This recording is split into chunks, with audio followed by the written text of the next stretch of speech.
નમસ્કાર, હું છું doctor Vaibhav Patel, orthopaedic surgeon and joint replacement સર્જન. તો આજે આપણે બધા ભેગા થયા છે કારણ કે એક ખુશીના સમાચાર છે કે આપણે ચરોતર અને ખેડાના સૌથી વધારે રોબોટિક ની રિપ્લેસમેન્ટ 300+ આપણે સંપૂર્ણ કરેલા છે. તેથી આ એક ખુશીના સમાચાર માટે આપણે ભેગા થયા છે. અને વેદ હોસ્પિટલની ખેડા જિલ્લામાં તાલુકા વાઇઝ ઘણી શાખાઓ છે અને અમે સેવાનું કામ આપીએ છીએ. ઇમરજન્સી દર્દીઓ હોય જે હેડ ઇન્જરી છે, અટેક છે, એ બધા ઇમરજન્સીમાં બચાવતા હોઈએ છે. અને અત્યારે આપણે ખેડા જિલ્લામાં 7 શાખાઓ છે.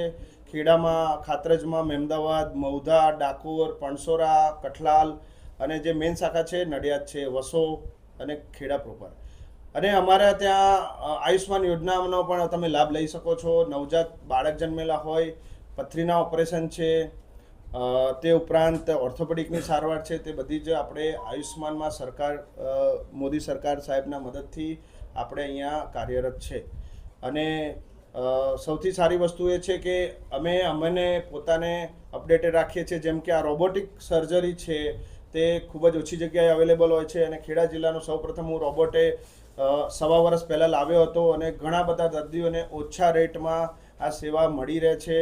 અને એક સારી સર્વિસ છે, પલાઠી વાળીને બેસી શકાય છે, સ્નાયુ કપડા વગરનું ઓપરેશન છે અને ખૂબ જ સારા રિઝલ્ટ છે રોબોટિક સર્જરીના. અને પ્રિસિઝન ચોકસાઈ હોય છે અને રિઝલ્ટ જે પહેલાં ફેલર રેટ હતા 15 થી 20%, એ હવે ઘટીને ફક્ત 3 થી 4% થઈ ગયા છે.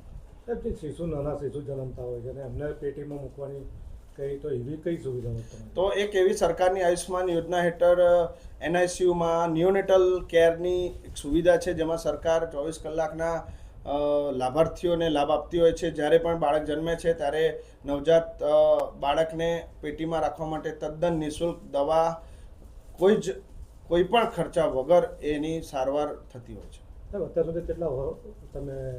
અત્યાર સુધી મેં રોબોટિક સર્જરી તમે કહો તો સૌથી વધારે 300+ રોબોટિક સર્જરી કરેલી છે. અને તે ઉપરાંત આપણે મારા ઓર્થોપેડિક કેરિયર કહો તો 8 વર્ષમાં મેં 12,000થી પ્લસ વધારે સર્જરી કરેલી છે.